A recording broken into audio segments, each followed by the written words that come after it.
Hi everybody, this is a beautiful scene here in Ireland of Ballintubber Abbey.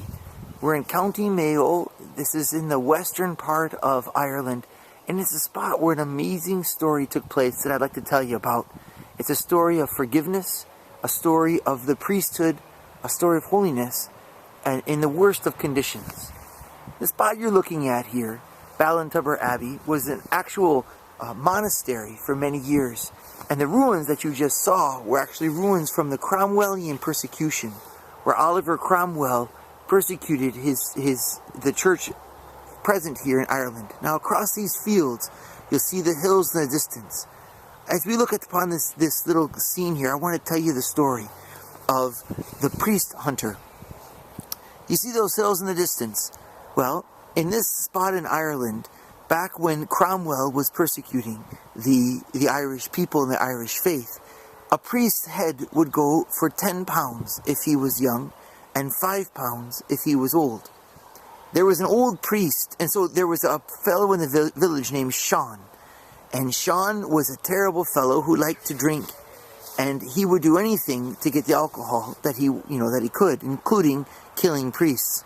And so it's a true tale that Sean would actually go after hunting priests and turning them in. And he was very successful at it. But there was one old priest that Sean could never manage to catch. And that old priest always eluded him. So Sean came up with a neat idea. He said to himself, I'm going to act like I'm sick. And acting like he's sick, Sean went to his sister and said, I feel like I'm going to die. And I'm going to need a priest. And so his sister said, my goodness, in order to reconcile you to the church, I'll do anything. And so she went and she called the old priest. And the old priest, knowing that this man was possibly the man who had killed many of his friends, having their heads cut off, went to hear his confession anyway. And that's the first tale of the priesthood. He went to hear this man's confession anyway.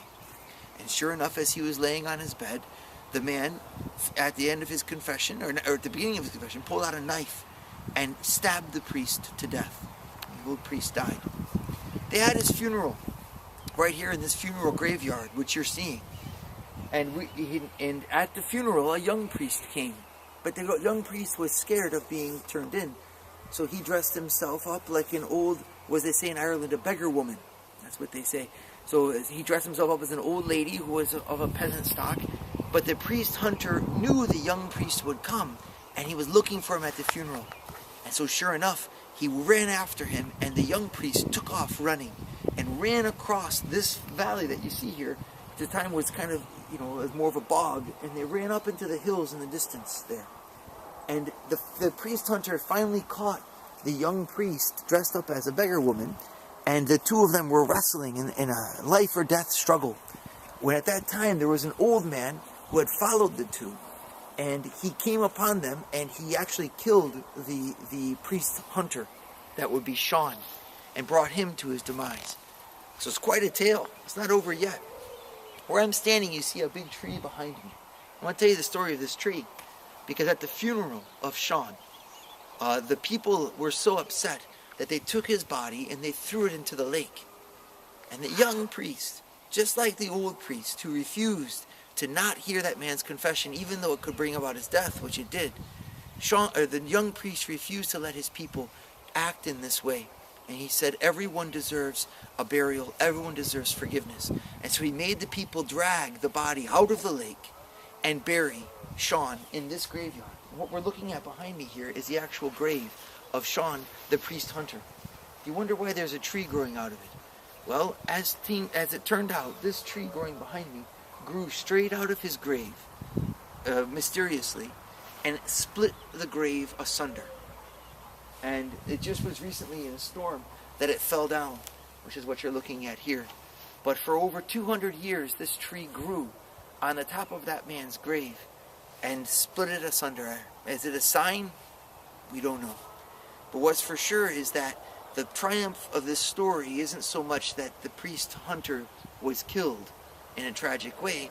It was that the priests went to hear his confession the first time, and they forgave him even after his death the second time. You might have power in your life, but if you don't have God, you don't have the real power. The real power is the power of a love that's greater than violence. Forgiveness is always the stronger and the better way, even if you have deep grievances with other people.